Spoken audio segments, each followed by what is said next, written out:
What's up, YouTube? You already know. Once again, it's your boy Cordy Boy. Today we'll be discussing everything you could possibly want to know about holding procedures. So strap in because you're watching episode 6 of Toolkit.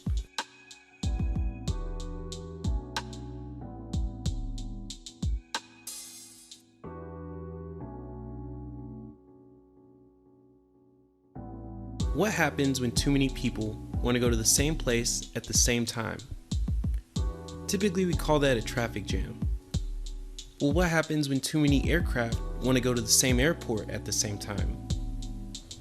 They can't just stop in the middle of the sky, or can they? In order to manage a high volume of traffic, air traffic controllers can establish planes in what's called a holding pattern. A holding pattern is a flight path in the shape of a racetrack centered around a fix.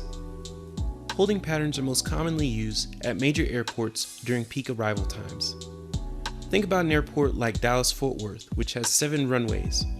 On a typical day, Dallas-Fort Worth International Airport services almost 2,000 aircraft. During the holidays, that number can greatly increase. Also consider the fact that air traffic typically departs in the morning and arrives in the afternoon. So most of that air traffic is not evenly dispersed throughout the day, but rather concentrated in arrival or departure periods. Sprinkle in a runway change due to shifting winds, inclement weather due to unpredictable thunderstorms, or an in-flight emergency shutting down a runway, and it becomes very clear why every pilot needs a full working understanding about how to execute a holding pattern. So now that we've established the why, let's get into the how. A holding pattern is a very simple shape which looks much like a NASCAR racetrack. For this reason, we also call them racetracks. Every holding pattern consists of at least a fix, an inbound leg, an outbound leg, and 2 180-degree turns to join them.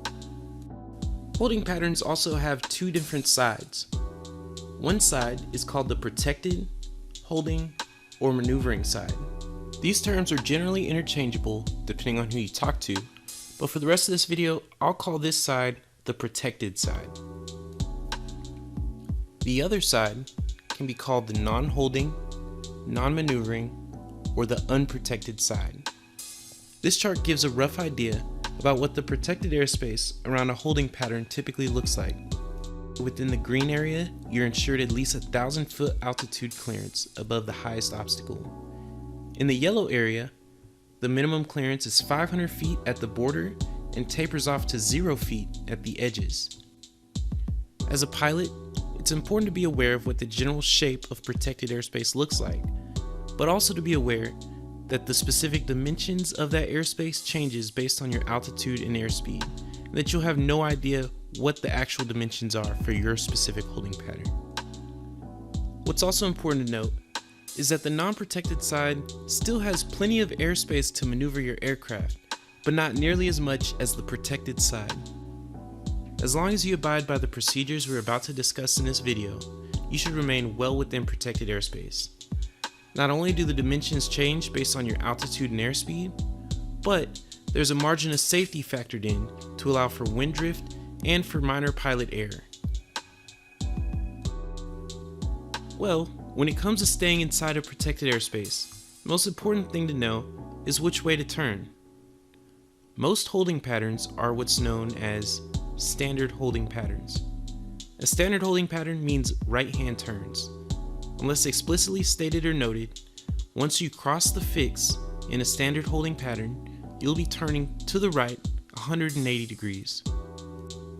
In the United States, when executing this turn, pilots need to turn at either a rate of 3 degrees per second, 30 degrees of bank, or 25 degrees of bank when using a flight director system, whichever execution requires the least amount of bank. In Europe, or when flying under ICAO rules, pilots need to turn at a rate of 3 degrees per second or 25 degrees of bank, whichever requires less bank angle. Once you've leveled out and you're flying straight, how long do you fly for? Well, if you're flying at or below 14,000 feet, you'll fly straight for 1 minute. Anything above 14,000 feet, will be 1.5 minutes unless otherwise directed by air traffic control. Now here's where things get a little complicated. In the United States, this 1 or 1.5 minute timing is based on the inbound leg. The initial outbound leg should be flown for 1 minute or 1.5 minutes, and then timing on subsequent outbound legs should be adjusted as necessary to provide a proper 1 or 1.5 minute leg on the inbound time. When flying in Europe or ICAO rules, timing is based on the outbound leg. That outbound timing begins over or abeam the fix, whichever occurs later. If the abeam position cannot be determined, start your timing when the turn to the outbound heading is completed. In simple terms, Americans care about the inbound leg, whereas Europeans care about the outbound leg. Some published holding procedures may define their holding legs by distance. In this case, just fly the distance outbound and then turn back inbound. On rare occasions, holding procedures have what's called a limiting radial. In this case, that means you're flying in really congested airspace, and if you go any further than that limiting radial, they can't guarantee your safety. So, just follow the limiting radial until it's time to turn back inbound. The one weird thing to note about holding legs is that you cannot use station passage of a tack-in as a holding fix. So if you have a VORTAC that is the holding fix, you must use the VOR portion of that VORTAC. Well, those are the basics about how to fly the actual holding pattern. What about how fast to fly the holding pattern? As you probably guessed, it depends based on whether you're flying under FAA or ICAO rules. In the United States, or under FAA rules, the maximum holding airspeed is 200 knots up to 6,000 feet. Above that, the airspeed is 230 knots up to 14,000 feet. Above 14,000 feet, the maximum holding airspeed is 265 knots. ICAO rules for non-turbulent holding airspeeds are as follows. Up to 14,000 feet, it'll be 170 knots for Category Alpha and Bravo aircraft. For Category Charlie, Delta, and Echo aircraft, it'll be 230 knots. Up to 20,000 feet, that airspeed increases to 240 knots for all aircraft. Up to 34,000 feet, the airspeed increases again to 265 knots. And holding above 34,000 feet, the max airspeed is 0.83 Mach. ICAO airspeeds for holding in turbulent weather is as follows. Category Alpha and Bravo aircraft are still limited to 170 knots below 14,000 feet. Category Charlie, Delta, and Echo aircraft are approved up to 280 knots up to 14,000 feet. Up to 34,000 feet, all aircraft have a max holding airspeed of 280 knots or 0.8 Mach, whichever is less. Above 34,000 feet, the airspeed increases to 0.83 Mach. Pilots must coordinate with air traffic control if they would like to hold at turbulent airspeeds. For holding at U.S. military installations, the following applies. At Navy fields, the maximum holding airspeed is 230 knots, whereas at Air Force fields, the maximum holding airspeed is 310 knots. Helicopter instrument approach plates have a maximum holding airspeed of 90 knots. If a published holding procedure has a non-standard maximum holding airspeed, it'll be published as follows. If pilots are unable to comply with any maximum holding airspeeds, they must coordinate with air traffic control in order to hold at a non-standard airspeed.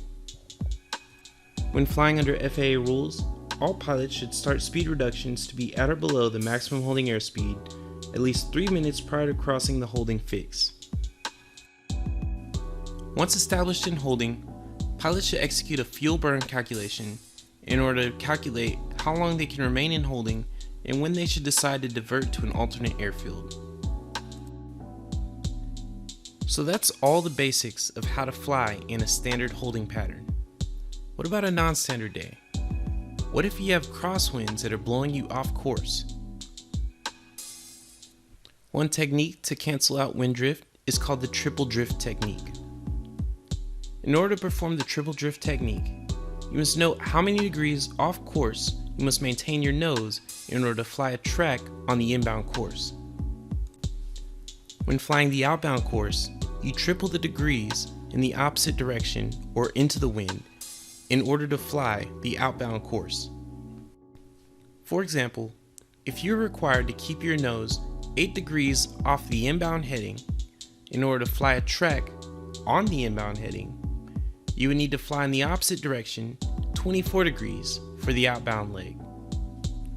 This is the only method that allows for a constant angle of bank through the inbound and outbound turns. So that is everything you could possibly know about executing a holding pattern.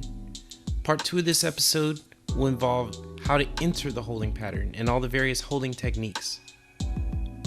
Please like and subscribe. Share this with anybody you know that would really need to see this information. And until next time, I'll see you later. Peace out.